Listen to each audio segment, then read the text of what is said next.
you. I'm loud enough without the mic, so I need to adjust. Hi, everyone. Thank you so much for coming, and I hope you enjoyed your lunch and you enjoyed the talks from Clive and Matt and Kashi earlier. So I would love to welcome the panel onto the stage. So Monique, Jenna and Gemma, please could you join me and take your seats. I will also take a seat at the same time. So yes, as Kashi said, we have half an hour together to cover the business case for happiness. So we've moved from the data and the evidence and the neuroscience from this morning on to the practitioners who have put that into practice in their organisations. And so, Gemma, would you mind introducing yourself, your role, and giving us your what makes you happy? No problem. I'm Gemma. Hello, everyone. I work at the Happiness Index with Sophie and everyone else. And my role is head of people there, so I get to look after our lovely people at the Happiness Index, together with Laura, who's here somewhere as well. You might have spoken to her. And what makes me happy is going on holiday. That makes me happy. My happy holiday destination is a little place in Florida called St. Pete's Beach. That's my happy place, and I was lucky enough to go there in the summer, so I'm still buzzing from that. I think was that it? That's sure it. That was it. Yeah. Nice gentle start before the hard questions. Monique, could you do the same, please? Hi everyone, I'm Monique Samra. I head up people experience at Fuller's. What makes me happy? Quite simply, actually, I enjoy spending time with my nieces and my nephew. Lovely. Love that. And Jenna, could you also introduce yourself, please? Hi everyone, my name's Jenna Davy. I'm Global Head of Employee Engagement at the Halo Trust. The Halo Trust is an organisation that protects lives and restores the livelihoods of those affected by conflict through clearing landmines, educating people on staying safe, and also weapons and ammunition management.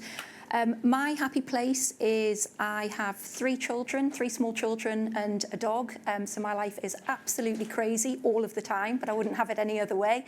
And the other happy for today is I'll be happy when I get home, because all of the trains have been cancelled and I'm having to navigate a different way of getting back up to Newcastle, so I'll be happy when I get home.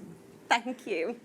Brill. So for the rest of the session, the guys are going to take us through almost their journey, their story of how they've implemented a listening strategy within their organisation. So I'll guide you through, but please share as much as you want, share all of your little nuggets, your wisdom, your snippets of all of the kind of gold dust that's happened since you started out on your listening programme. So let's start at the very beginning.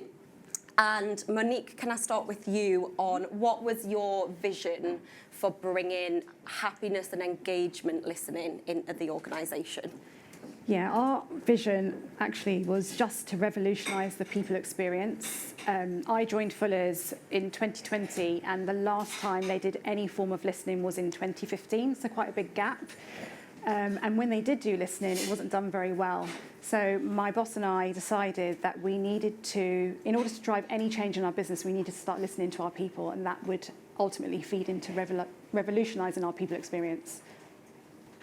And Jenna, was it similar for you guys, or was it totally different? So we have approximately 11,000 staff globally across about 30 countries, and we're growing rapidly as well, and we really want to understand how our staff think and feel about working at Halo. Listening to what our staff on the front line, our D-miners from the Ukraine to Angola to Colombia, what they have to say and what we can do to try and improve their lives. They work in really dangerous conditions, remote locations. What they do is physically and mentally hard conditions. So being able to understand and gather that data and insight of what we can do to try and improve their working lives is priceless, really, for us. So. And in terms of getting buy-in from senior leadership, the organisation as a whole, Was it met with resistance? Did you have to kind of convince people around the happiness and engagement part, or were people quite receptive and ready for that? So I think from a board and directors viewpoint, quite easy. We've got a very supportive CEO and board of directors. I think where our focus was for stakeholders was two areas actually really. One was, as Matt mentioned earlier, around psychological safety is people's trust. And, you know, a lot of our staff work in cultures where, you know, freedom of speech isn't openly kind of promoted. People have never asked their views, fear of retribution.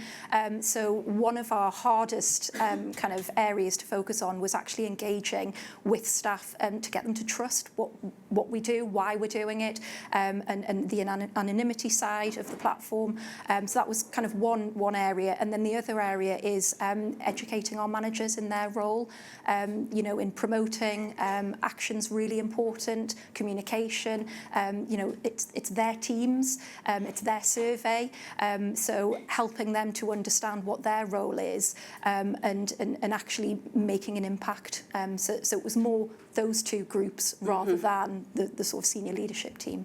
That's really interesting, especially the point on psychological safety for a business like yours is, I suppose, even higher than it is in kind of a corporate organisation, for example. Thank you for sharing. Monique, what about the buy-in or the different stakeholder groups that you had to influence at the start? Ours actually was pretty similar to Jenna's.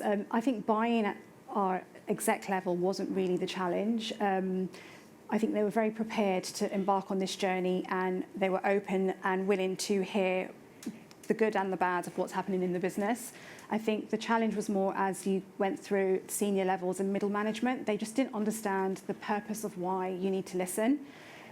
Plus, I think also some of the neuroscience language for a lot of people felt it kind of went over their heads. But I think in time now, we're 3 years in, that it's really resonated with really how people think and how people feel and how we can make change through that. Again, very similar to Jenna, our front of house teams, our back of house teams, 25% of them are very, very young. So again, they're not really engaged in this. They just want to kind of come to work, earn some money and go home. English isn't a first language for a lot of our teams. So just them understanding the context of the question was also a challenge. And communication is not brilliant in our business. We've got over 200 sites across the UK, and each site works very independently. So getting them to understand the why for the whole business was a challenge. But again, you know, over the last 3 years, we've done a lot of work to just build that trust in order for them to see that the feedback that they leave allows us to drive positive change. Yeah, I think that's so important, isn't it? That it might be hard at the very start, but if you continuously feed that information in and that consistent story, that can help. Gemma, in terms of obviously hard question for the Happiness Index, because it's our vision and we had buy-in from the top because it came from the top. Yeah, thankfully. So in terms of kind of freedom to be human, do you want to talk a little bit about that side of things as well? Yeah, so for anyone who might not know, the vision at the Happiness Index is freedom to be human. So that's, there's not a sort of official definition as to, you know, what that is. That's purposely ambiguous for people to interpret themselves how they interpret that slogan. And we try to, everything that we do, we try to make sure that we are living true to that vision. So our listening strategy, our people strategy, everything we try to do is making sure that we are walking the walk, we're not just talking the talk. And it starts with listening to what our people want, what they need from working with us and for us. And we don't presume, like what Matt was saying earlier, we don't even internally, we don't presume that we as a people team or as a senior leadership team know what our people want and what's best for them. We ask them, we listen to them, and we're doing it all the time. So, yeah. And I am 3 months in. I didn't introduce myself either. So I'll do it now. I'm Sophie and I head up the customer success team. So it's my job to make sure our customers are happy and engaged, is how I see it. But I have seen us do a cultural assessment in my first couple of months, and I think what was really powerful for me was the difference in scores in personal growth, which is one of the 8 themes. And actually within a year, you had focused very much on an area that we scored lower as an organisation, and then we could celebrate in a year later because we'd seen that change, we'd seen that impact that the action had had. And again, I think that helps buy-in and response definitely. rates and staff coming on the journey with you as well. Yeah, definitely want people to be able to see the work that you've done, the projects that you've rolled out, the areas that you've focused on are the ones that people have highlighted as being areas for improvement. Cool. So we've done kind of vision setting, scene setting. In terms of the first survey that you ran within the organisation, just talk us a little bit through how that went. Was there any challenges that you faced that might be inspirational or tips for the audience? Kind of how did the first survey then go, and what learnings did you kind of take from that, especially on the diverse organisations that you guys are working in? Monique, do you want to start with that one? Yeah, so when we did our first survey, we reached a 40% response rate, and our average happiness and engagement score was 7.3. So given that we hadn't done anything for 5 years, I think that was quite good. But what I found, which was a bit of a light bulb moment, was, and Matt was actually with us when we took the results to the exec, and all the scores were up on the board. And, you know, I think scores can be quite subjective, because what I might think is good, someone else might not. But we tried to bring to life those scores and add a bit more context and share some of the comments that our teams had left. And there was one, actually there were quite a few around work-life balance. And there were comments like, I've got a 2-year-old daughter which I haven't seen for 2 weeks because I am doing late to earlies, or I'm doing 70-hour weeks and I'm not getting my rotas in advance. And I remember our CEO took off his glasses and he said, you know, we've got to do something to change this. So at that moment, I think it just reinforced the fact that actually they were taking this piece of work really seriously. And if that message was coming from the top, it was going to cascade through the business, and we would make change. And we have made change. One of the lowest scoring areas we had in year 1 was that piece around having a voice and feeling listened to. And as part of our company action plan, we rolled out employee voice, and we also set up forum groups with our managers. And in year 2, we saw the piece around listening become one of our strengths.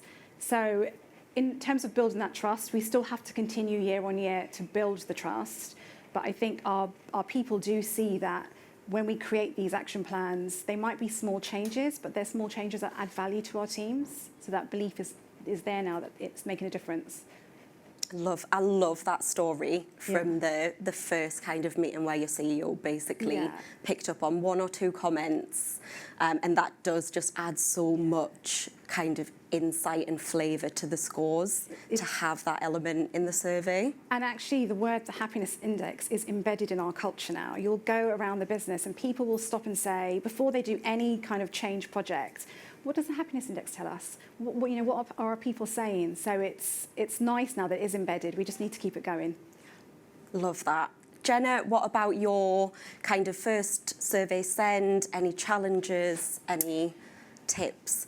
So just to give a bit of an overview of kind of how we've set up and what we're doing, we've taken a kind of a couple of pronged approach. So we have our global survey, or what we term our global survey, which is for sort of senior national staff, middle managers and senior managers, which was the first one that we launched back in December last year. And we've just done a repeat of that survey in September.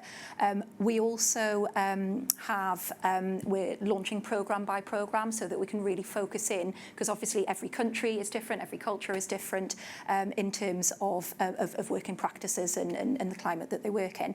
So we're rolling out programme by programme, of which we've done 4 so far, and we've got another 6 this financial year.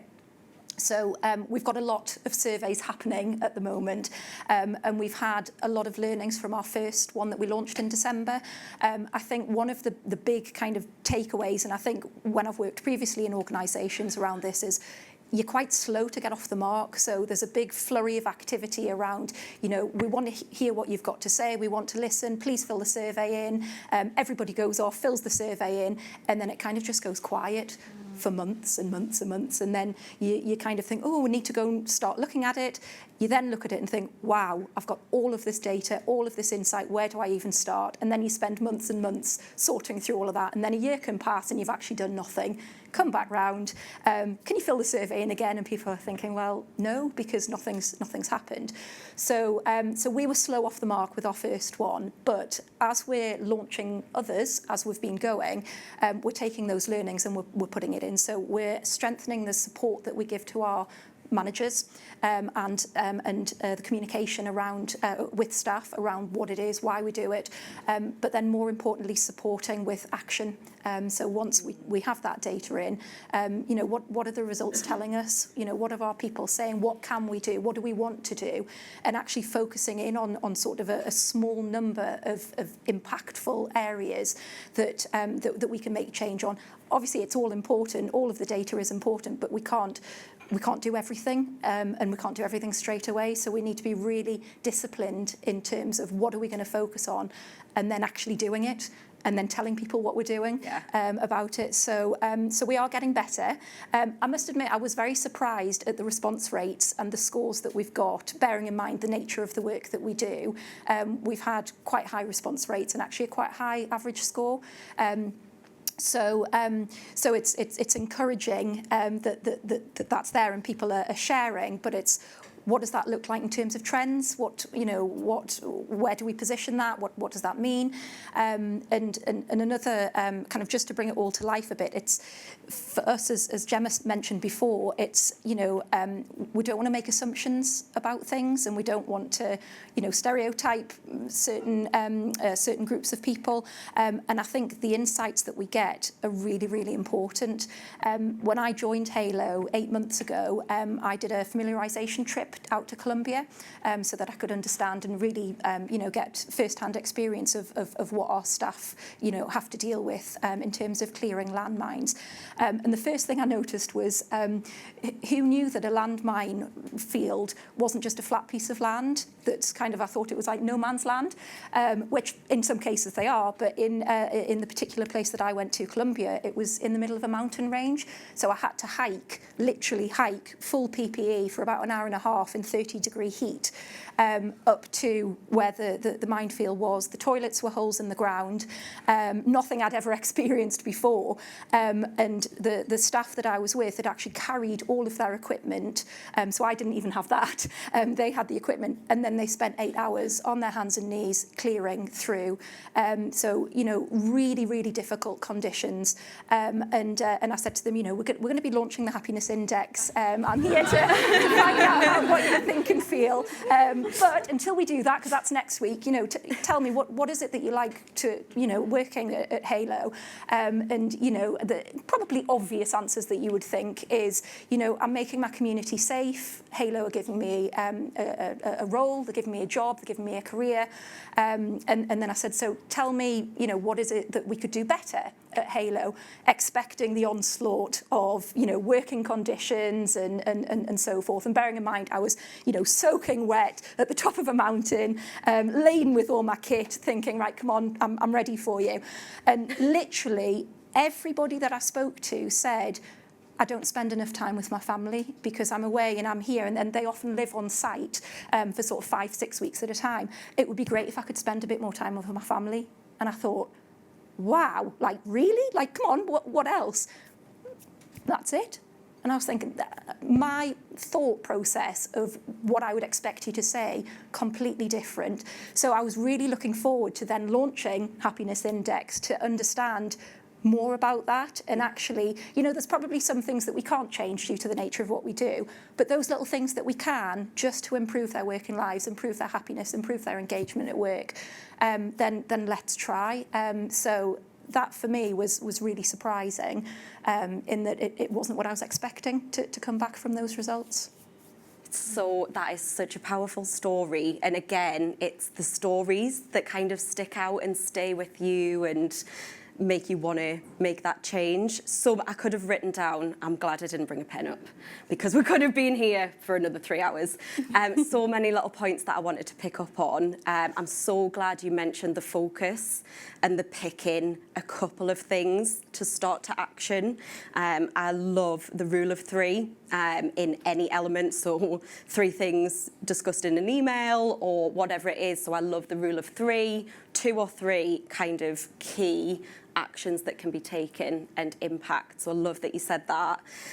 In terms of the accessibility of surveys, especially if you're up the mountain, can you talk through any of the kind of ways that you got the survey out to all of your different employees in these different conditions? Yeah, so we've probably picked some of those countries that are a bit easier in terms of connectivity. Another issue we have is language, which I know you mentioned before, and also literacy for some of our frontline staff as well. The literacy rates can be a challenge.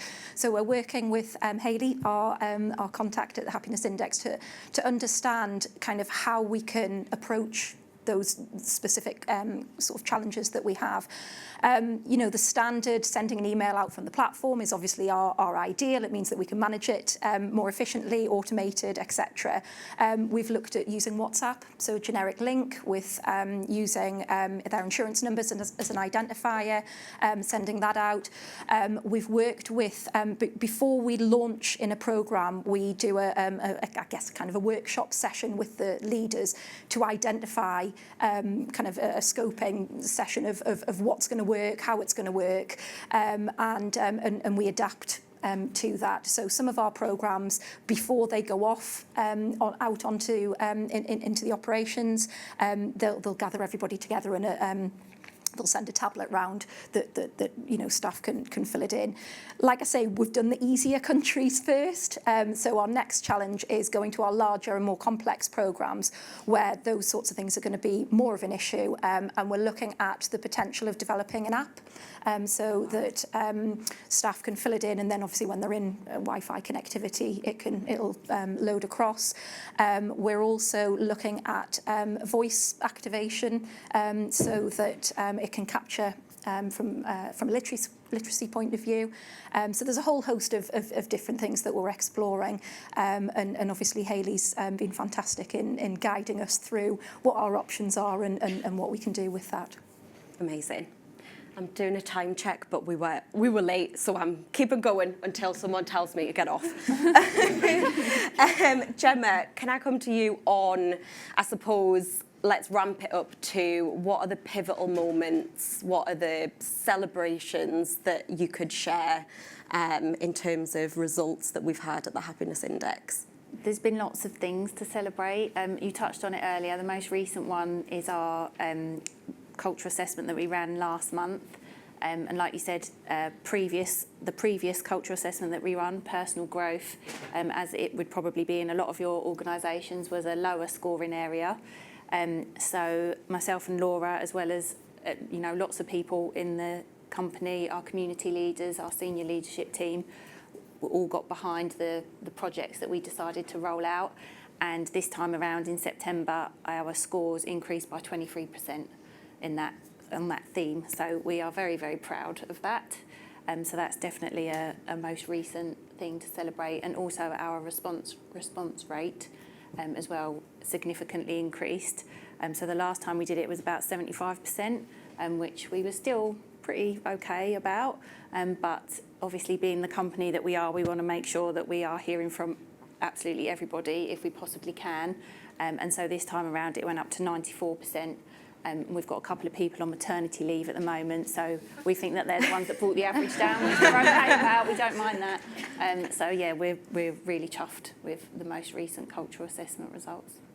And also just sort of coming back to what you were saying earlier about surprises with when you was running surveys, I think because we've always done it at the Happiness Index, we've always used our own product internally. The difference between the responses you get from employee voice versus the cultural assessment, that's something that always, I don't know if it surprised me, but always intrigues me. It's always a much more reflective kind of response that you get from people during the cultural assessment, whereas it can be a bit more of an emotional response to things in employee voice. So neither's good or bad, it's just an interesting insight. Great links back. Great links back to the brain image that we had on before. I'll get points of Clive for that. Monique, what about you? Pivotal moments at Fuller's? There's been quite a few actually, because very similar to both of you, we've done very small changes. We haven't had a massive action plan. We've done stuff that we can know we can make a difference. We've created a lot more listening groups in our business. We have improved the way we communicate. I'm quite proud of the fact that we've reached a 64% response rate, because we just closed our assessment last month. But then I listen to other people and they're like in the 70s and 80s, and I think, well, we've still got some way to go. But the nature of our business is we have a lot of turnover because people come and join us for the summer periods or they're uni students. So we have to always re-engage our business every year, which I think is the challenge. But I think the pivotal moment is, like I said, the word happiness index is genuinely now embedded in our language. We don't run any change projects without considering what we know from our surveys. And that was never the case before. So I'd say that's the biggest thing. Well. And Jenna? I think our pivotal moment probably is the work that we've been doing with managers around their understanding and the education piece. And now we have a series of toolkits that we share with them that they then use with their staff, so that staff have an understanding of, we've done the survey, and then it just goes quiet. There's key points along the way that they share the results, the actions. If things aren't moving forward with the actions, don't just go quiet, explain what we're doing, why we're doing it. So I think for us, it's that we're still quite early in our journey of actually making change. So we've done some quick wins, and when we've done our repeat survey, our scores have gone up overall, which is great to see. And I think that is testament to some of the smaller quick wins that we've done. We do have quite an ambitious change programme that's happening probably over the next 12 months. Mm-hmm. So I think if we come back again next year, if we're invited back, we can talk more about that impact. So yeah, for us, the pivotal role is actually the engagement of staff and people understanding what it is and buying into it. Yeah. And yeah, watch this space, I guess. We're coming back, everyone. Event for sharing impact. I might still be here from this year, from now if I don't get home. Cool. So final question to everyone on the panel is, if you could leave the audience with one piece of advice if they're starting out on an happiness and engagement listening journey, what is that kind of nugget of advice that you would give them? Gemma, you go. Not to be afraid, to just go for it. I don't think, not to sort of hesitate about what you could get back or what you could hear or what the responses could be, because if you don't know, if you don't hear that stuff, if you don't listen to that stuff, then you can't possibly even try to improve things or make it better for that people or that group of people. So yeah, not to be afraid of what you might get back and to just jump in and go for it. Monique? Yeah, mine probably would be, you have to be prepared to face into everything that comes out of it, and you have to be prepared to want to drive that change. It can't be a tick box exercise because it will never be meaningful, and I think that will very quickly be felt throughout the business. So yeah, be prepared really to not hear the things maybe that you didn't want to face into as a senior team. Running theme. Jenna? Totally agree with what you've both said. I guess from a different point of view, going to my rational side of my brain, being practical is managing expectations. We've really found that managing the expectations of leaders before, during, and once the survey closed. I say after, but it's not really after because the action planning is then. But it's just managing their expectations so they know what to expect, they know what their role is, they know that they have to look at the results and how long that potentially could be, what the action planning looks like, just so that they really buy into it and it's planned in. So totally agree with what you've said, but just, I guess, something different. Thank you. Thank you so much for missing trains and going to get flights to be with us today and for sharing your stories was amazing. Thank you so much.